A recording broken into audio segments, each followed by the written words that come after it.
하나님의 말씀은 에스겔서 에스겔 44장 15절부터 19절까지 교독으로 읽겠습니다. 이스라엘 족속이 그릇 행하여 나를 떠날 때에 사독의 자손 레위 사람 제사장들은 내 성소의 직분을 지켰은즉 그들은 내게 가까이 나와 수종을 들되 내 앞에 서서 기름과 피를 내게 드릴지니라. 주 여호와의 말씀이니라.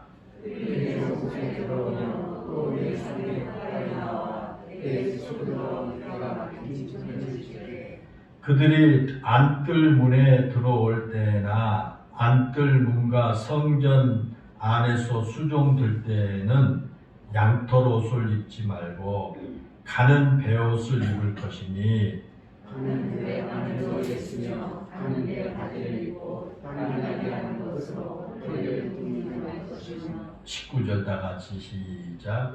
그들이 바깥들 백성에게로 나갈 때에는 수종들은 옷을 벗어 거룩한 방에 두고 다른 옷을 입을지니 이는 그 옷으로 백성을 거룩하게 할까 함이라. 아멘. 우리나라의 말에 부부를 닮는다라는 말이 있습니다. 오랫동안 부부로 같이 살다 보면 얼굴이 닮아간다는 겁니다. 그런데 얼굴만 닮은 것이 아니라 사실은 얼굴보다도 마음이 서로 닮아가기 때문에 얼굴도 닮아가는지 모릅니다. 오랫동안 그 같은 공간에 살면서 늘 같은 것을 보고 같은 것을 경험하고 살아가다 보면 생각하는 것이 같아지고 삶의 습관도 비슷해지게 됩니다. 그렇게 같은 생각을 가지고 같은 음식을 먹고 비슷한 생활 습관을 가지고 살아가다 보면 닮지 않을 수가 없다라는 것입니다. 우리가 성경에 보면 예수님과 우리 성도들과의 관계를 부부 사이로 비유해서 말씀을 하죠. 예수님은 우리의 신랑이요 우리는 예수님의 신부다라고 하는 비유로 말씀합니다. 그래서 이 부부 사이인 우리 예수님과 우리는 닮아가야 한다라는 것입니다. 오랫동안 신앙생활 할수록 예수님 더 닮아가야 됩니다. 내 신앙이 깊어질수록 예수님 닮아가야 되는 겁니다. 우리가 오랫동안 신앙생활을 하다 보면 예수님과 우리가 닮아가게 되어 있습니다. 그렇다면 여러분, 지금 여러분은 우리의 영적인 신랑 되신 예수님을 얼마나 닮아가고 있다라고 생각합니까? 여러분의 생각도, 여러분의 삶의 습관도 예수님 얼마나 닮아갑니까? 혹시 신앙생활을 한 지가 꽤 오래됐는데도 예수님을 닮아가지 못한 그런 성도들은 없습니까? 그렇다면 왜 우리가 예수님을 닮아가지 못할까요? 내가 신앙생활 한 지가 지금 꽤 오래됐는데도 왜 내 마음과 습관과 모든 삶과 내 언어가 예수님을 닮아가지 못한 가운데 있는가 라는 것입니다. 어쩌면 그 이유 가운데 하나가 우리가 하나님을 가까이 하지 않기 때문이다 그렇게 말할 수 있습니다. 예수님을 가까이 하지 않기 때문에 우리가 예수님을 닮아가지 못한다라고 그렇게 말할 수 있습니다. 신앙생활을 우리가 몇십 년 하고 있지만은 그 예수님과 가까이 하지를 않습니다. 그저 습관적으로 교회에 가서 예배드리고 습관적으로 그렇게 하지, 내가 하나님과는 가까이 하지 않습니다. 예수님과 가까이 하지 않습니다. 때문에 내 모든 생각도, 내 모든 삶의 부분들도, 언어와 모든 행동들도 예수님과 전혀 상관이 없는 그런 삶을 살아가게 된다라는 것입니다. 만약에 내가 신앙생활 할수록 하나님을 더 가까이 하고 하나님을 사모하고 늘 살아갔다면 우리는 하나님을 닮아가고 예수님을 닮아가는 그런 삶이 될 것입니다. 하나님을 생각하고 하나님을 묵상해야 할 시간에 악마의 속삭임이 우리 안에 들어와서 하나님보다는 세상의 것에 더 마음을 빼앗기고 세상의 것을 더 생각하고 세상의 것에 더 관심을 가지고 살아가기 때문에 신앙생활을 내가 한 지 오래되지만은 예수님과는 전혀 맞지 않는 그런 삶을 살게 된다라는 것입니다. 베드로후서 1장 4절에 보면 베드로 사도는 이로써 그 보배롭고 지극히 큰 약속을 우리에게 주사 이 약속으로 말미암아 너희가 정욕 때문에 세상에서 썩어질 것을 피하여 신성한 성품에 참여하는 자가 되려 하셨느니라 그랬습니다. 여러분, 이 말씀이 무슨 뜻일까요? 이 말씀은 우리 성도들이 하나님이 가지신 그 신성한 성품에 참여하는 자가 되어야 한다 그런 뜻입니다. 그러면 하나님의 성품이 무엇일까요? 하나님의 성품이 무엇을 말할까요? 하나님의 성품은 사랑의 성품입니다. 하나님의 성품은 거룩한 성품입니다. 하나님의 성품은 용서하는 성품입니다. 하나님의 성품은 모든 사람에 대해서 오래 참으신 그런 성품입니다. 하나님의 성품은 불쌍한 사람을 긍휼히 여기시는 그런 성품입니다. 예수님께서 이 땅에 오셔서 우리에게 보여주신 모든 예수님의 성품이 바로 하나님의 성품입니다. 그러므로 우리가 하나님이 가지신 그 신성한 성품에 참여한다는 것은 예수님의 성품과 예수님의 삶을 닮아가는 사람이 되어야 된다라는 그런 의미입니다. 여러분, 그렇습니다. 우리가 예수님을 믿는 사람이 되었다고 하는 것은 하나님이 가지신 그 신성한 성품에 참여하는 사람들이요, 예수님의 마음과 예수님의 삶을 닮아가는 그런 사람이 되었다라는 그런 뜻입니다. 정욕으로 인해서 세상에서 썩어질 것을 따르는 사람이 아니라 반대로 하나님의 거룩한 성품에 참여해서 예수님을 닮아가는 사람이 바로 우리 성도들이다 그런 말씀입니다.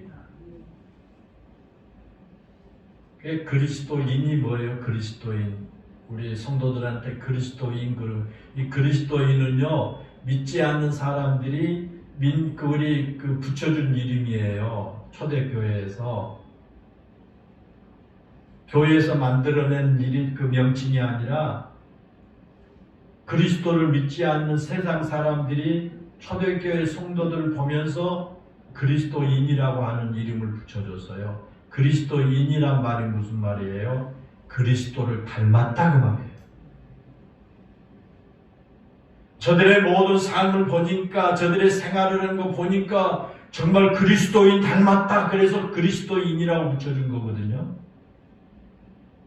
그래서 우리 성도들은 바로 하나님의 거룩한 성품에 참여해서 예수 그리스도를 닮아가는 그런 삶이 되어야 할 줄로 믿습니다. 그렇다면 여러분, 우리가 어떻게 해야 하나님의 성품에 참여하는 사람이 되고 예수 그리스도를 닮아가는 사람이 될 수 있느냐는 거예요. 어떻게 해야 그렇게 됩니까?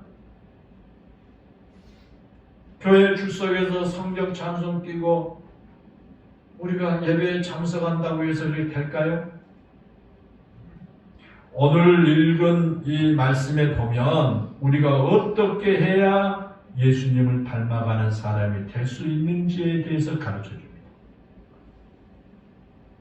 말씀의 결론부터 여러분에게 소개한다면 하나님을 가까이 하는 삶, 지금보다 하나님을 더욱 가까이 하는 삶을 살아갈 때에 하나님의 성품에 참여하는 사람이 되고 우리는 예수님을 닮아가는 사람이 될 수 있다는 겁니다.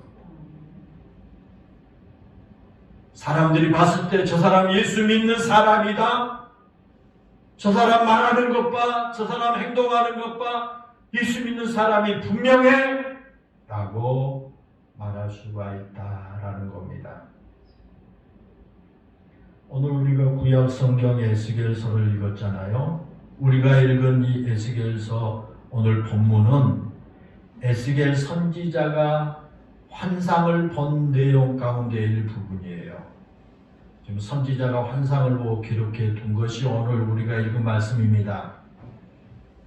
이 에스겔 선지자는 남유다가 바벨론에 의해서 멸망을 당하고 수많은 이스라엘 백성들이 바벨론의 포로로 잡혀가던 바로 그 시기에 활동했던 애언가입니다. 그러니까 에스겔 선지자는 먼저 유다 백성들의 제약 때문에 그들이 멸망을 당할 수밖에 없다고 선포합니다. 그 유다 백성들이 하나님이 택한 백성들이었지만 그들이 그 제약 때문에 멸망당할 수밖에 없다. 그렇게 애언합니다. 선포합니다. 유다 백성들의 제약이 얼마나 컸는지에 대해서 거기 하나님의 영광이 하나님의 성전을 떠날 수밖에 없을 정도였다 그렇게 말해요. 얼마나 유다 백성들의 제약이 컸으면 하나님의 성전에서 하나님의 영광이 떠날 수밖에 없다는 거예요. 성전을 포함해서 유다 땅 어느 곳에도 하나님께서 머물러 계실 만한 곳이 없었습니다. 왜? 제약이 너무나 많았기 때문에요. 유다 백성들이 너무나 많은 죄를 짓고 있기 때문에 하나님의 택한 백성들인데 너무나 많은 죄를 짓고 있어요. 온 땅이 죄악으로 가득 차 있었어요. 그래서 하나님의 성전에서 하나님의 영광이 떠날 수밖에 없다. 떠난다. 그렇게 선포합니다.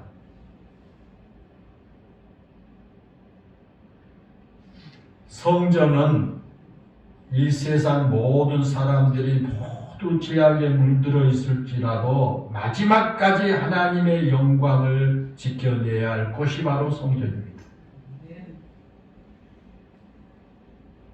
성전은 마지막까지 의의 횃불을 높이 쳐들어야 할 곳이 바로 성전입니다. 그런데 에스겔 8장에서 11장까지의 말씀을 쭉 보면 그런 성전에 죄악으로 물들어 있었어요. 그런 성전이 죄악으로 가득 차 있었습니다. 하나님께서 에스겔에게 성전 내부를 환상으로 보여주시는데 거룩해야 할 성전 구석구석에서 우상을 섬기고 죄악이 행해지고 있었다라는 거예요. 그래서 에스겔서 11장 22절에 보면 하나님의 영광이 결국 성전에서 떠나갈 수밖에 없다고 기록되어 있습니다. 여기서 하나님의 영광이 떠났다라고 하는 말은 하나님께서 성전에서 떠나셨다 그런 뜻이고 하나님께서 성전에서 떠나셨다라고 하는 것은 하나님께서 모든 이스라엘과 유다를 버리셨다 그런 뜻이에요. 무서운 말입니다. 그렇게 우상 숭배와 제약으로 인해서 하나님께서 유다를 떠나시고 그들을 버리셨기 때문에 어떻게 됐습니까? 유다가 바벨론에 의해서 멸망을 당하게 되고요. 성전도 다 파괴되고 말았습니다. 그런데 그런 이스라엘 백성들은 모든 것이 다 파괴되고 나라가 멸망을 당한다고 할지라도 하나님의 성전만은 파괴되지 않을 것이라고 이스라엘 백성들이 생각했어요. 그렇게 죄악에 빠져서 살면서도 이 나라가 쑥대밭이 되더라도 하나님의 성전만은 멀쩡할 것이다 이렇게 생각한 거예요. 하나님의 성전에는 하나님의 영광이 머물러 있는 곳이기 때문에 절대로 성전은 파괴되지 않을 것이라고 생각을 한 겁니다. 그런데 그런 하나님의 성전이 다 파괴되고 하나님의 영광이 떠나니까 하나님이 떠나니까 그런 성전도 파괴됐어요. 그 이유를 에스겔 선지자는 하나님의 영광이 성전에서 떠났기 때문이다 그랬습니다. 그와 같이 이제 유다가 다 멸망을 당했습니다. 그리고 유다 백성들이 바벨론의 포로로 잡혀가가지고 온갖 고생과 수치를 당하게 됩니다. 그때 하나님께서 에스겔 선지자를 보내셔서 그들을 위로해 주십니다. 하나님께서 그들을 완전히 버리신 것이 아니라는 겁니다. 하나님께서 자신이 택한 유다 백성들을 완전히 버리신 것이 아니라는 것을 보여주기 위해서 에스겔 선지자에게 성전을 환상으로 보여준 거예요. 환상으로. 파괴된 성전이 회복되는 모습을 보여주시면서 그와 같이 성전이 회복되는 것처럼 이스라엘을 회복시켜 주실 것이다 그런 말씀이에요. 이스라엘은 그런 죄악 가운데 하나님의 영광이 성전에서 떠나니까 나라가 파괴되고 성전이 파괴되고 그들이 포로로 잡혀가가지고 온갖 고통과 고난을 당하고 있지만 그런 가운데 그들이 깨닫고 회개하고 하나님을 찾을 때 하나님께서 그들을 회복시켜 주시겠다라는 것을 환상으로 지금 오늘 본문의 에스겔 선지자에게 보여주는 거다 그 말이에요. 그런데 이스라엘 나라의 회복은요 성전의 회복부터 시작됐어요. 우리 성도들이 깨어있어야 할 이유가 바로 그거예요. 이 나라와 이 사회의 회복은 하나님의 성전의 회복부터 있어요. 우리 성도들의 회복부터 있다라고 하는 것을 우리가 깨달아야 되고요. 그래서 우리 성도들이 깨어 있어야 돼요. 우리 성도들이 살아있는 신앙을 가지고 살아야 됩니다. 그래야 나라와 민족과 이 사회가 회복될 수 있다는 거예요. 유다가 바벨론에 의해 멸망당할 때도 그랬지만 하나님께서 성전을 포기하셨다는 것은요 유다와 이스라엘 백성 전체를 포기하셨다는 말씀이에요. 마찬가지로 하나님께서 성전을 다시 회복시켜 주시겠다는 말씀은 곧 이스라엘과 유다를 회복시켜 주시겠다라는 그런 약속의 말씀입니다. 그래서 하나님께서 에스겔에게 성전을 회복시켜 주시겠다는 그 표시로 가장 먼저 하나님의 영광이 다시 성전 안에 들어왔다라는 것을 환상으로 보여준 거예요. 그래서 에스겔서 43장 1절에서 5절에 보면요. 예루살렘 동쪽으로 떠나갔던 하나님의 영광이 다시 되돌아와서 성전 동문을 통해서 성전 안으로 들어왔다 그렇게 기록되어 있어요. 환상에.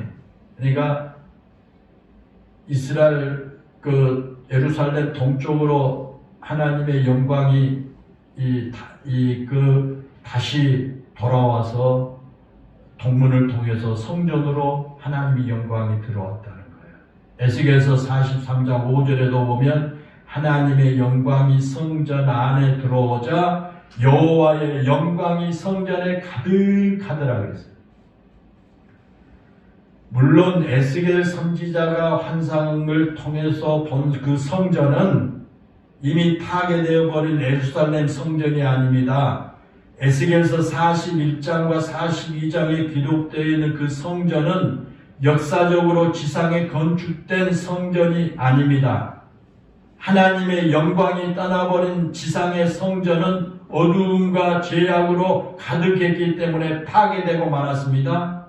그런데 에스겔 선지자에게 보여준 그 성전은 이스라엘의 회복을 상징하는 성전이고 새 하늘과 새 땅에서 보게 될 성전을 묘사하고 있는 것입니다. 그런데 그 성전 안에 하나님의 영광이 돌아왔습니다. 하지만 하나님의 영광이 돌아왔다는 것만으로 이스라엘의 완전히 회복된 게 아닙니다. 성전이 성전 되기 위해서는 거기서 하나님께 예배를 드리는 구체적인 행위가 있어야 됩니다. 그러지 않겠어요? 동그랗게 성전만 딱 이렇게 세워놓고요. 거기에 이 교인들이 들어갔다 나왔다 하는데요. 성전이 성전 구실하려면 어떻게 해야 돼요? 그 성전 안에서 예배를 드리는 그런 행위가 있어야 성전이지 않습니까? 그래야 성전이 성전될 수 있습니다. 예배를 드리기 위해서는 어떻게 합니까? 그 성전에서 봉사하는 사람들이 있어야 합니다. 성전 안에 제사장이 있어야 하고요. 예배를 돕는 레위인도 있어야 합니다. 그리고 성전 안에서 드려진 제물도 있어야 됩니다. 그래야 하나님께 제사 예배를 드릴 수 있고요. 하나님께서 올바른 제사 예배를 드릴 수 있어야 성전이 성전다운 성전이 될 수 있다라는 것입니다. 오늘 우리가 읽은 이 본문은요, 하나님의 영광이 가득한 성전에서 제사장들이 예배를 드리고 있는 모습을 보여줘요. 하나님의 영광이 들어와서 거기서 이제 하나님의 성전에서 이제 그 성전다운 성전으로 회복되어 제사를 드리는데 그 제사장들, 이 제사장들이 예배 드리는 모습을 오늘 본문에 기록하고 있죠. 그 제사장의 모습에서 하나님을 가까이 하여 하나님의 성품에 참여하고 예수님을 닮아가는 우리들의 모습을 발견할 수가 있어요. 그 제사장들의 모습이 바로 우리들의 모습이라는 거예요. 오늘 본문 15절과 16절에 보면요, 거듭 반복해서 내게 가까이 나와 수종들더라. 내게 가까이 나와 수종들더라. 누가? 제사장들이. 오늘날로 말하면 우리 성도들이 내게 하나님께 가까이 나와 수종들더라 하는 거예요. 하나님께 제사를 드리는 제사장들은요, 하나님께 가까이 나와서 하나님께 수종을 드려야 합니다. 그러지 않습니까? 그리고 하나님께 가까이 나아가기 위해서는 몇 가지 조건을 갖춰야 됩니다. 아무나 하나님께 가까이 나아갈 수가 없어요. 하나님께 가까이 나아가기 위해서는 조건이 있어요. 제사장이 갖춰야 할 그 조건은 우리가 하나님을 가까이 하고 하나님을 닮아가는데 반드시 필요한 조건이에요. 그러니까 지금부터 말씀을 드린 이 제사장들의 조건은 저와 여러분들이 갖춰야 할 조건입니다. 왜냐하면 우리는 왕 같은 제사장으로 부르심을 받은 사람들이기 때문이에요. 여기 제가 지금 제사장이라고 하니까 구약시대의 제사장들을 말하니까 여기 앉아있는 여러분들은 아무 상관이 없는 걸로 그렇게 생각할 줄 모르겠어요. 그런데 신약에 와서는 왕 같은 제사장이 바로 우리 그리스도인들이에요. 우리 성도들이에요. 그래서 저와 여러분 모두가 오늘 본문에 나오는 이 제사장들이 갖추어야 할 조건을 갖추어야 한다라는 그런 말씀입니다. 먼저 하나님께 가까이 나아가서 수종드는 제사장들은요, 성결한 삶을 사는 사람들이에요. 성결한 삶을 사는 사람들. 본문 15절에 보면 하나님께서 그렇게 말합니다. 15절 보십시오. 이스라엘 족속이 그릇 행하여 나를 떠날 때에 사독의 자손 레위 사람 제사장들은 내 성소의 직분을 지켰은즉 그들은 내게 가까이 나와 수종 들되 그랬습니다. 그리고 오늘 읽은 우리가 본문 바로 앞절인 12절과 13절을 보면요, 이스라엘 백성들처럼 죄악을 행하는 제사장들은 하나님 앞에 가까이 나아가 제사장 직분을 행하지 못한다 그랬어요. 여러분 그렇습니다. 제사장이라고 모두가 하나님께 가까이 나아갈 수 있는 것이 아닙니다. 오늘날 성도들이라고 모두가 다 하나님께 가까이 나온 게 아닙니다. 죄를 범하고 우상 숭배했던 제사장들은 하나님께 가까이 나아갈 수가 없었습니다. 온 이스라엘 백성들이 그릇 행하여 하나님을 떠날 때도 15절 말씀처럼 사독의 자손 제사장들만은 이스라엘 백성들을 따라서 죄악을 행하지 않았습니다. 백성들의 죄악에 동참하지 않았고 성결한 삶을 유지할 수 있었습니다. 그래서 하나님께서 유독 사독의 자손인 제사장들만 하나님께 가까이 나와 수종을 들라 그렇게 말씀을 하신 겁니다. 사랑하는 여러분 그렇습니다. 우리가 아무리 왕같은 제사장으로 부름을 받은 성도들이라고 할지라도 죄악을 행한 삶을 가지고는 하나님 앞에 나아갈 수가 없습니다. 하나님은 죄악을 미워하시기 때문입니다. 죄 짓는 사람은 하나님 앞에 설 수가 없습니다. 그래서 출애굽기 40장 30절에 보면 제사장들이 회막에 들어가서 제사를 드릴 때는 반드시 어떻게 합니까? 물두멍에 손을 먼저 깨끗이 씻고 제단 앞에 가까이 나아갈 수 있었습니다. 물두멍에 손을 씻는다라는 것은 뭘 의미하냐? 거룩한 하나님 앞에 나아가기에 앞서서 세상에서 때 묻은 죄악을 씻어야 한다라는 그런 의미예요. 그래야 하나님의 이 성전의 제단 앞에 갈 수 있어요. 그래서 항상 제단의 제일 입구에 보면 물두멍이 있어요. 거기서 제사장이 손을 씻어요. 이 세상에 묻었던 이 모든 죄악의 때를 다 씻고 들어간다는 의미예요. 하나님은 우리 죄악을 용서하기를 기뻐하세요. 우리가 죄악을 가지고 사는 것을 결코 하나님 원하지 않으세요. 죄악은 우리로 하여금 하나님께 멀어지게 만들 뿐이에요. 우리는 우리의 죄악을 예수님의 보혈로 씻음받고 하나님께 가까이 나아가야 합니다. 구약의 제사장들이 물두멍에서 손을 씻고 제단 앞에 간 것처럼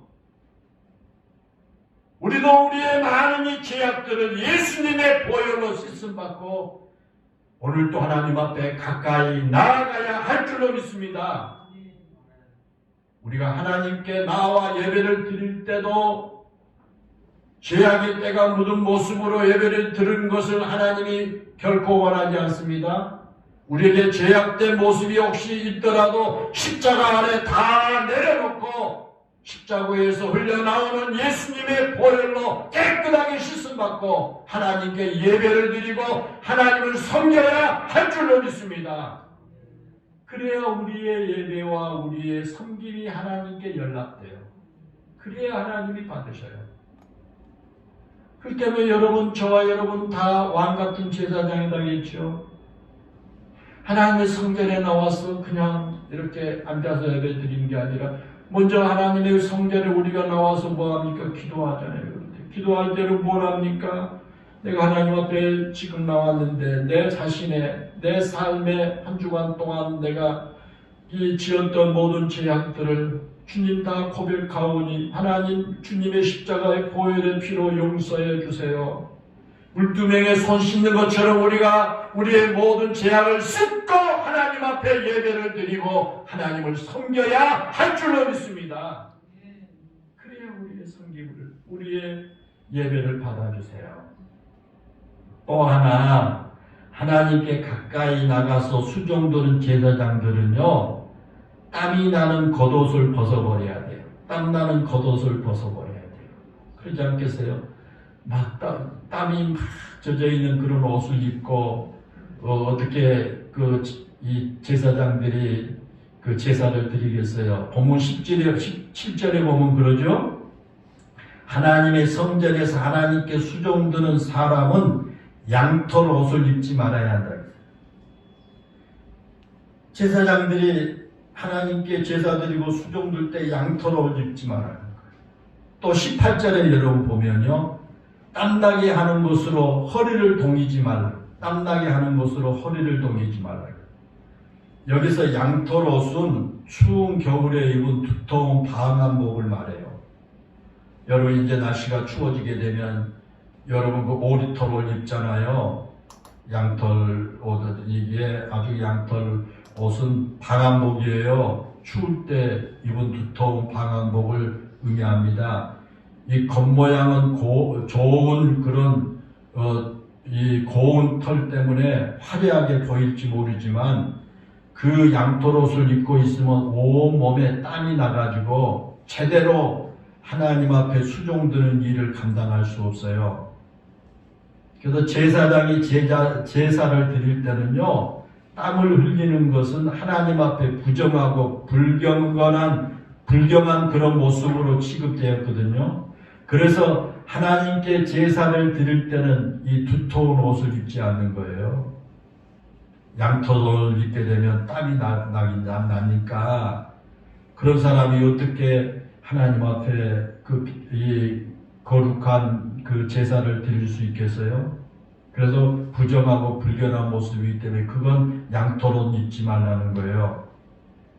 그리고 제사장에게 겉모양이 화려한 양털 옷을 입지 말라고 하신 이유는요, 이 거룩한 제사를 드려야 하는데 이 제사장이 겉과 속이 다른 모습이 있어서는 안 된다는 뜻이에요.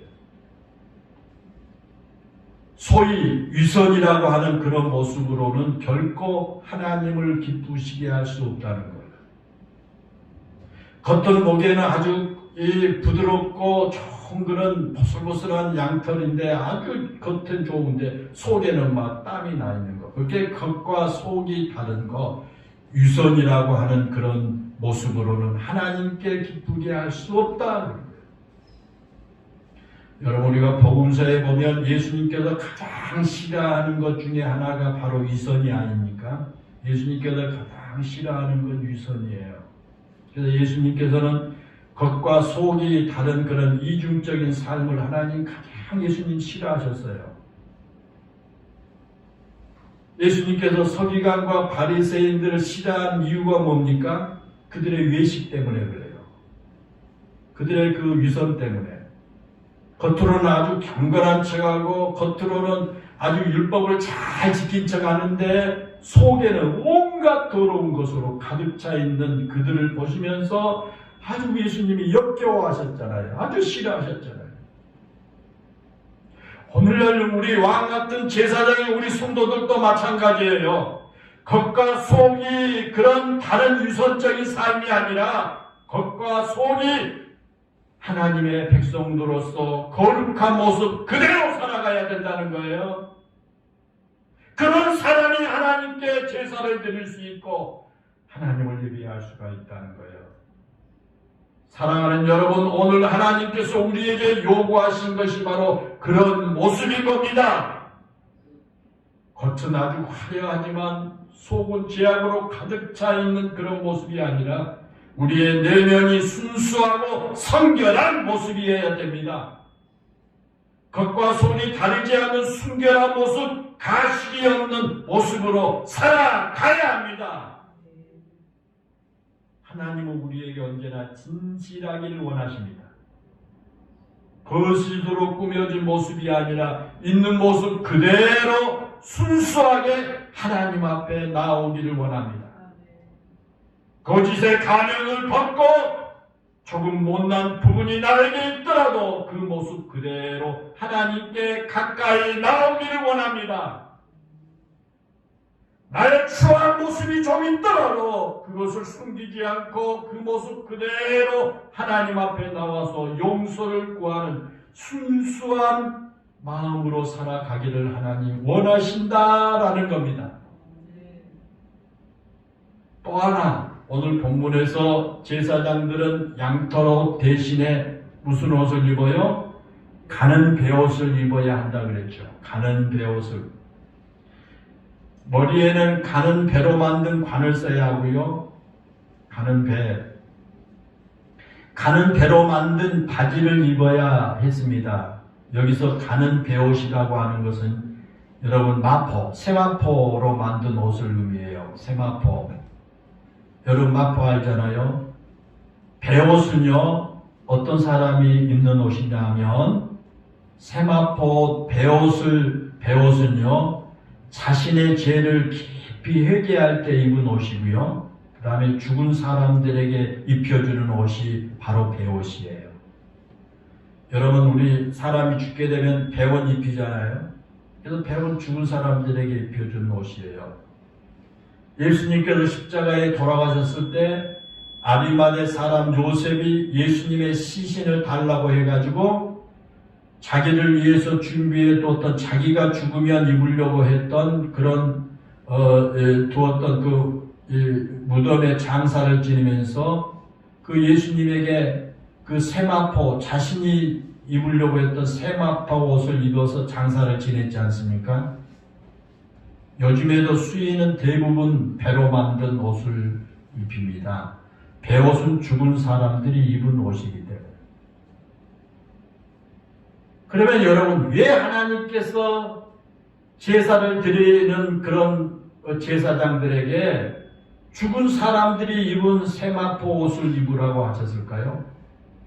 양털 옷을 입지 말고 세마포 옷을 입으라고 하셨는데 왜 그랬을까요? 본문 15절에 보면 그들은 내게 가까이 나와 수종 들되 내 앞에 서서 기름과 피를 내게 들을지니라, 그런 말씀이 있어요. 제사장은 제물로 바쳐질 짐승을 죽여서 그것을 제사로 드리는 일을 합니다. 짐승의 생명을 하나님께 드림으로써 사람의 생명을 살려내는 일을 하는 것이 제사장의 역할이었어요. 그러니까 성도들이 이 제물을 가지고 오면요, 그 제물, 그 짐승을 죽여가지고 이제 그 피를 빼고 각을 떠고 그래서 제사를 드리는 것이 제사장이 하는 일이에요. 살아있는 그 짐승, 죽은 짐승 가지고 안 되죠. 살아있는 짐승을 죽여서 그 다음에 하나님께 드리는 일을 하거든요. 그것은요, 그 짐승의 이 사람 대신에 죽은 거예요. 그래서 짐승의 생명을 하나님께 그렇게 제사로 드림으로써 사람의 생명을 살려내는 그런 역할이에요. 그 일을 제사장이 하는 거예요. 그렇기 때문에 제사장은 날마다 하나님께 제물로 바쳐질 짐승을 죽여서 그걸 제물로 드리면서 자신도 그 짐승과 함께 죽는다는 마음으로 제사를 드려야 했어요. 그냥 짐승을 죽이는 거 아무 생각 없이 죽이는 게 아니에요. 이 생명을 죽여서 하나님께 드리는데 내 자신도 죽는다는 그런 마음. 하나밖에 없는 그런 육신이기 때문에 자기가 육신적으로 죽는 게 마음으로 나도 죽는다라고 하는 생각을 언제나 가지고 그 일을 해야 된다라는 거예요. 짐승보다 앞서서 자신을 제단 앞에 죽여서 바친 존재가 바로 제사장들이었다라는 거예요. 하나님은 제물로 바쳐진 짐승이 죽어야만 그 제사를 받으셨거든요. 살아있는 것은 제물로 연락될 수가 없습니다. 그렇기 때문에 제사장도 자신이 하나님께 수종들 때 제물과 함께 죽은 모습으로 섬겨야 됩니다. 그래야 하나님께서 연락하신 제사를 드릴 수가 있었습니다. 그래서 하나님께서 제사장에게 새 마포, 죽은 사람이 입은 옷, 그 새 마포를 입으라고 말씀합니다. 사랑하는 여러분, 그렇습니다. 우리가 하나님 앞에 나아갈 때 내 자신이 죽어야 합니다. 나라고 하는 존재가 살아있으면 하나님 앞에 올바로 나아갈 수가 없습니다. 나의 자아가 살아있는 한 우리는 하나님께서 기뻐 받으시는 제물이 될 수가 없습니다. 나의 의나 나의 자랑, 나의 권위, 나의 자존심, 나의 욕망 등 나라고 하는 존재가 살아 있어서는 하나님 앞에 제물로 드려질 수가 없다는 겁니다. 그래서 예수님께서 누가복음 9장 23절에서 뭐라고 말합니까? 아무든지 나를 따라오려거든 자기 일을 부인하고 날마다 제 십자가를 지고 나를 따를 것이니라 그랬지 않습니까? 우리에게 예수님을 따라가는데 가장 먼저 요청되는 것이 바로 자기를 부인하는 것이다 그 말이에요. 그리고 날마다 자기 십자가를 지는 겁니다. 자기를 부인하는 것이나 날마다 자기 십자가를 져야 한다고 하는 이 말씀은 모두 나의 자아가 죽어져야 한다는 그런 뜻입니다. 나라고 하는 존재가 죽어야만 예수님을 따를 수 있다는 거예요. 나라고 하는 존재가 죽어야만 하나님을 가까이 할 수 있고 나라고 하는 존재가 죽어야만 예수님을 닮아가는 성도가 될 수 있다 그런 말씀이에요. 제물이 죽지 않으면요 하나님께서 그 제사를 받으시지 않는 것처럼 우리는 날마다 우리 자신을 하나님 앞에서 죽여야 할 줄 압니다. 나의 옛사람을 죽여야 합니다. 내 욕심을 죽여야 하고 내 감정을 죽여야 하고 내 생각이 죽어야 합니다. 내 자존심이나 나의 자랑거리가 다 죽어야 합니다. 오직 하나님만이 드러나도록 내 자신이 온전히 죽어야 할 줄로 믿습니다. 사랑하는 여러분, 하나님께서 하나님을 가까이 한 사람을 통해 하나님의 거룩함을 이 세상에 나타내시고 하나님을 가까이 한 사람을 통해 이 세상에서 영광을 나타냅니다. 레위기 10장 3절에 보면 나는 나를 가까이 하는 자 중에서 내 거룩함을 나타내겠고 온 백성 앞에서 내 영광을 나타내리라고 하셨습니다. 하나님은 하나님을 가까이 하는 사람을 통해서 거룩함을 나타내시고 하나님을 가까이 하는 사람을 통해서 영광을 나타내신다는 겁니다. 우리는 하나님의 영광을 위해서 하나님을 가까이 할 수 있도록 부르심을 받은 사람들이라는 것을 잊어서는 안 될 줄로 믿습니다. 그런 우리를 향해서 다윗은 시편 65편 4절에서 이렇게 말합니다. 주께서 택하시고 가까이 오게 하신 주의 뜰에 살게 하신 사람은 복이 있나이다. 우리가 주의 집 곧 주의 성전의 아름다움으로 만족하리이다 라고 그랬습니다. 사랑하는 여러분, 하나님의 제단에 부르심을 받은 우리 모두는 복된 사람들입니다. 하나님께 예배를 드리는 이 예배의 자리로 부르심을 받은 우리 모두는 복된 사람들인 겁니다. 이처럼 하나님을 가까이 할 수 있는 복을 받은 우리는 더욱 하나님을 가까이 해야 할 줄로 믿습니다. 사랑하는 성도 여러분, 하나님을 가까이 하시기를 바랍니다.